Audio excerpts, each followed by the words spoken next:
What's up, YouTube? It's your boy El Chocolate giving you an update.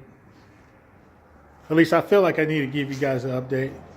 It's been quite some time since I made some videos, and I actually didn't even really want to make any more videos because I don't know. I just kind of put things off, and what I mean by putting things off is this is supposed to be the documentary of Road to Becoming a Digital Nomad. Okay, so for a lot of people that haven't seen any of my videos are asking, what the fuck is a digital nomad? Well, basically, just to go ahead and sum it all up, I am that guy that is tired of living in a country where buying a value meal from Burger King costs you about $11, $12, you know, where you take your kid out to go to ice cream cone and, you know, the damn ice cream cone costs you $6. Okay. I'm that guy that is tired of trying to expand my riches and, you know, have difficulty getting loans because you may have student loans, you know, something that you try to get to try to better yourself, you know. So I just think it's best just to kind of move around the country, or not the country, but the world. You know, there's plenty of different places out there that you can live very cheaply, and that's what I think I need to do.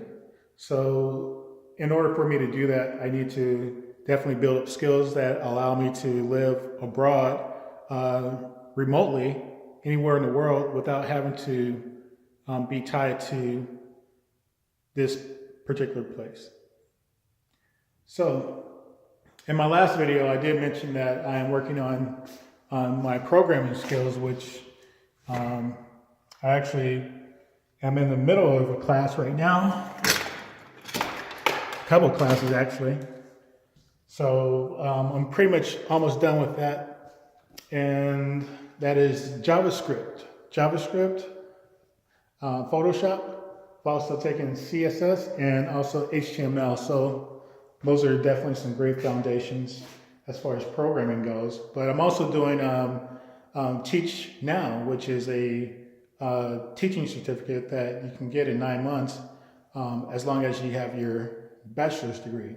So with those two different things, programming and teaching, you definitely want to have something that's going to allow you to stay in the country for quite a bit if you need to. Because being a straight digital nomad, if you have no business being in the country, you know, whether it be Thailand, Vietnam, Ecuador, Brazil, Colombia, you know, most of these places, they have like 3-month visas. So, you know, after your 3 months, if you don't have any business there, if you don't have a job or anything, then you have to leave, and that's going to cost you money. You can't live cheaply if you're always moving around. You know, I'm not that type of digital nomad that is going to be moving every month. It doesn't work like that for me. I plan on being, you know, pretty solid in a place for about at least a minimum of a year or so. But anyway, yeah, so I didn't want to make any videos because a lot of things have changed. When I initially said on our last video, my last video that I made, I was leaving in 2 years. So I was giving myself 2 years. And then between that video, I actually said, hey, you know what? I think I can leave sooner than that. So I decided to go ahead and let everybody know I was leaving. I was pretty much content on leaving. And 2 or 3 weeks later, well, I was leaving in a matter of a couple of weeks after I made that last video. So I actually wanted to leave pretty quickly versus the 2 years. But the renter that was staying in this particular rental home that I own decided that they wanted to go ahead and move, which put me in a financial bind because my property manager told me that was going to be quite a bit for the paint job and also the flooring that I'm doing, tile flooring. So there wouldn't really been a way for me to manage this, living on the other side of the world. So decided to go ahead and stay and try to take care of this. So that actually kind of showed me that it's going to be kind of hard to manage property when you're living so far away, especially when your property manager is telling you that it's going to cost you thousands and thousands of dollars, thousands and thousands and thousands of dollars to try to make repairs without you being able to go ahead and physically see what he's talking about, would dictate whether that justifies the amount that they're quoting you, right? So I decided that I'm going to go ahead and sell the house, which I think is a very advantageous move. The reason why I say that is because I've had this house for over about 8 years now. I bought this house at the bottom of the housing crisis, which back in 2009. I picked it up for about $135,000.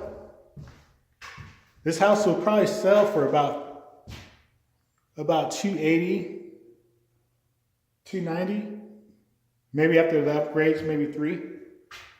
So, that's a lot of money that I'm making in equity tax-free, because in the United States, as long as you have held your home for 2 years out of 5 years, meaning that if you lived in your rental property 2 out of 5 years, you get to sell the house and recoup all the profits tax-free.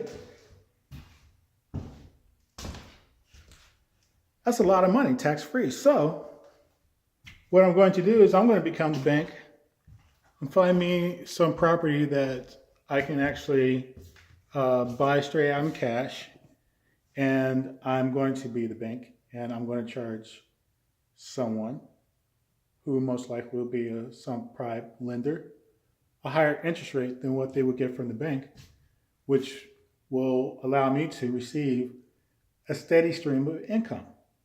Okay? So, living abroad, you definitely need to have some income. Okay? So, hypothetically, if I sell this house, take $150,000, maybe take about half of that, buy a house or a condo or whatever in cash, maybe charge an extra $25,000 because, if you're the bank, you may give them an option to buy later down the road. Let them put a portion of their monthly payment towards their down payment.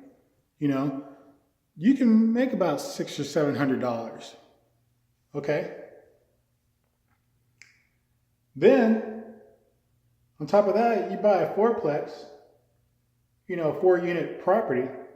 Those 30 units should at least take care of that fourth unit. Okay? And if you're getting that rental income on that fourth unit, you're able to put that in your pocket, that'd be another $500 or $600.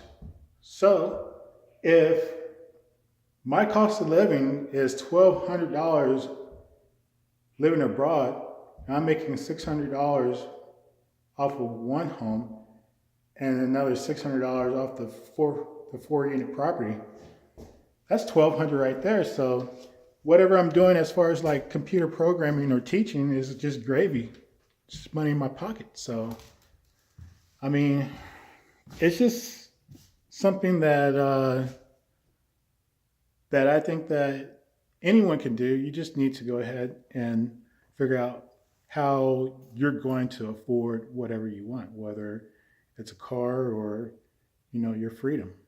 And to me, that's kind of like buying my own freedom, is making these little moves here and there. And, with some other money, probably invest in, some businesses, trust people that know more than me to run these businesses. And, I just let them do what they do. And I sit in the back and maybe do a few programs for them, or content management, or digital marketing for them. So, I think it'll all work out. But we'll see. I'm going to go ahead and make some moves, and I'm going to definitely go ahead and probably make some more videos to keep you guys up to date, because not only am I trying to do all this, but I want to make cool videos for you guys. I want to be in some remote areas and take some video and show you what you're missing. But that's it. Look for another video soon. And thanks for watching. And we'll chat later. Peace.